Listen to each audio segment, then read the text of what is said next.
బేసిక్‌గా మన వాదనలో పస లేదు. మన ప్రత్యర్థులు పై చేయి సాధిస్తున్నారు. మనం ఎంత చెప్పినా ఏమంటారు చుట్టూ జనం నమ్మడం లేదు. మనం ఎంత ప్రయత్నం చేస్తున్నా అదంతా బూడిదలో పోసిన పన్నీర్ అయిపోతుందని. ఇటువంటి ఫ్రస్ట్రేషన్ గనక నెలకొని ఉందనుకో మనలో, తెలియకుండానే అసలు కంట్రోల్ తప్పిపోతాం. బూతులొచ్చేస్తాయి. ఏం మాట్లాడతామో తెలియదు. ఎక్కడ లేని ఫ్రస్ట్రేషన్‌కి గురైపోతూ ఉంటాం. ఇటువంటివి చాలా సాక్ష్యాలు కనిపిస్తాయి చాలామంది విషయంలో. ఈరోజు ఆయన వీకెండ్ కమెంట్స్ వారాంతపు పలుకులైన ఆయన ఎడిటోరియల్ గనక చదివితే, ఆయన రాసినటువంటి ఆ వీకెండ్ కమెంట్ గనక చదివితే, పాపం ఆయన గడ మన జగన్మోహన్ రెడ్డి గారు అమరావతి అవినీతి మీద చేసినటువంటి కమెంట్సు, అమరావతి పేరు మీద విచ్చలవిడిగా చేస్తున్న దుబారా, ఎక్కడ లేని అక్రమాలు, అవినీతి ఇదంతా లేవనెత్తుతూ ఇన్ని వేల లక్షల కోట్ల రూపాయలు ఖర్చు పెట్టే బదులు 10% ఖర్చు పెడితే మచిలీపట్నం, విజయవాడ, గుంటూరు ఆ నేషనల్ హైవే చుట్టూ మావిగాన్ అనే పేరు పెట్టి, ఇంకేదైనా పేరు పెట్టి బ్రహ్మాండంగా డెవలప్ చేయొచ్చు. దీనికోసం ఇంతెందుకు ఖర్చు పెడుతూ ఉన్నారు, దుబారా ప్రాజెక్టు అది సాధ్యం కాదు అని చెప్పి తన వర్షన్ తనేదో కామెంట్ చేశారు. అయిపోయాయి. అది ఎక్కడ అమరావతికి డ్యామేజ్ చేస్తుందేమని చెప్పి ఫ్రస్ట్రేషన్ వీళ్ళల్లో అసలు కట్టలు తెంచుకుంది. వీళ్ళ మీద వీళ్ళకి నమ్మకం ఉంటే ఏమన్నా మాట్లాడుకోనియండి జగన్.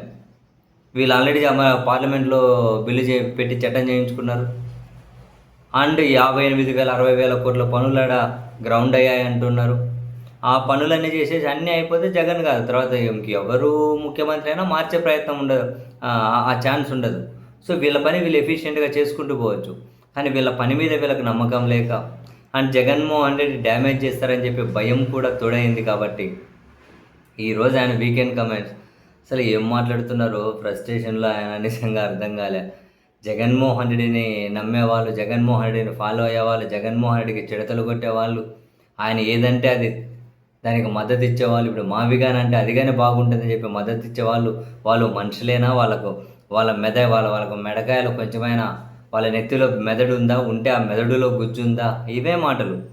వాళ్ళకు తలకాయ ఉందా, తలకాయలో ఏమన్నా మెదడు ఉందా, మెదడులో కొంచెమైనా గుజ్జు ఉందా, జగన్ ఏం చెబితే దానికే మద్దతు ఇస్తారా అని చెప్పి తిడుతూ, రేపు నువ్వు కట్టుకున్న భార్యను జగన్ భార్య కాదు చెల్లి అంటే ఆ చెల్లి అని చెప్పి ఆమెకు మళ్ళీ పెళ్లి సంబంధాలు చూస్తారట. ఎంత దారుణమైన మాటలు.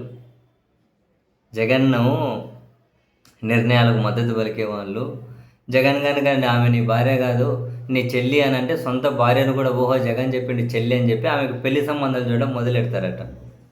ఆ ఫ్రస్ట్రేషన్ చూడండి. సరే ఇది ఎవరి గురించి చెప్పుకుంటున్నారు అని నెట్టింట కొందరు మాట్లాడుకుంటూ ఉన్నా సరే ఆ చర్చలోకి కూడా మనం ఏమి వెళ్ళాల్సిన అవసరం లేదు. ఈ ఫ్రస్ట్రేషన్ చూడండి. కేవలం ఒక పార్టీ కోసం పత్రికలు, టీవీ ఛానళ్ళను దశాబ్దాలుగా నడుపుతున్న వాళ్ళు వీళ్ళ ఆర్థిక ప్రయోజనాల కోసం ఏ స్థాయి చిడతలైనా వాయిస్తారని చెప్పి ప్రపంచమంతా తెలుసు. వీళ్ళకు కూడా ఇంత తీవ్రమైన మాటలు మాట్లాడితే అవి తిరిగి మనకే తగులుతాయి అన్న ఆ సోయ కూడా లేదు. అంత తీవ్రంగా అసలు ఇంకా జగన్ ఎప్పటికీ అధికారంలో రాకపోతే మీకెందుకు ఫ్రస్ట్రేషన్? రాకపోతే మంచిదే కదా మీకు, ఇంకా ఫ్రస్ట్రేషన్ ఎందుకు? 2019లో ఏదో రాజశేఖర రెడ్డి కొడుకు కాబట్టి అధికారం ఇచ్చారు, తర్వాత జగన్ నిజస్వరూపం తెలిసింది. రాజశేఖర రెడ్డి గారి కొడుకు కాబట్టి అధికారం ఇవ్వాలంటే 2014లో కదా అధికారం ఇవ్వాలి, 19లో ఎట్లా ఇచ్చారు? అయ్యాల వాళ్ళ దగ్గర లాజికల్ ఏముండవు. ఫ్రస్ట్రేషన్ తట్టుకోలేకున్నారు, అసలు ఏమైపోతారో అన్నట్లు ఉంది వాళ్ళ పరిస్థితి. రాజశేఖర రెడ్డి కొడుకు కాబట్టి ఇచ్చారు 19లో అధికారం. 2024లో కూటమి అధికారంలోకి రావడానికి జనసేన, టీడీపీ, బీజేపీ ముగ్గురు కూటమి కట్టడం కాదంట, చంద్రబాబును అరెస్ట్ చేయడం కాదు, ఇవి ఏవి కాదట. జగన్ నిజస్వరూపం తెలిసింది కాబట్టి అధికారంలోకి వచ్చారట. ఇంకా ఆయన నిజస్వరూపం తెలిసింది కాబట్టి ఇంకెప్పుడు ఆయన అధికారంలోకి రాలేడు అట అని ప్రజలు ఫిక్స్ అయిపోయారట. మరి అట్లాంటప్పుడు మీరు జనసేన, బీజేపీతో మీకేం అవసరం? వీళ్ళ బాసు, వీళ్ళ యజమాని టీడీపీ ఒకరే పోటీ చేయొచ్చు కదా. జనరల్గా ఎంతమంది పోటీ చేస్తారో వాళ్ళ వ్యూహాలు వాళ్ళకు పోతే పోనీయండి, ఎవరి ఇష్టం వాళ్ళది. రాజకీయంగా ముగ్గురు కాకుండా 30 మంది అయినా కలిసి పోటీ చేసే హక్కు వాళ్ళకు ఉంటుంది. ఈయన అంటున్నారుగా జగన్ ఎప్పటికీ రాలేడంటే మరి ఎందుకు మీరే పోటీ చేసి 175 సీట్లలో మీరే గెలిచేయచ్చు కదా. ఎవరికి అధికారాన్ని పంచుకునే అవకాశం లేకుండా మీరే గెలిచేయచ్చు కదా. కానీ ఎంత ఫ్రస్ట్రేషన్ అసలు. అమరావతి గురించి ఏదైనా ఒక మాట మాట్లాడితే ఇంత ఫ్రస్ట్రేషన్‌తో అన్ని అంత సగం పేజీ నింపేశారు. ఎక్కడైనా మరి జగన్ లేవనెత్తిన అమరావతిలో అవినీతి అన్నది, అమరావతిలో అక్రమాలనేది ఎక్కడ టచ్చే చేయలే. అమరావతి సెల్ఫ్ సస్టైనబుల్ ప్రాజెక్ట్, రాష్ట్ర బడ్జెట్‌కి ప్రజలకు ఏం సంబంధం అంటాడు ఆయన. ముఖ్యమంత్రి రాష్ట్ర ప్రజలకు సంబంధించి కదా.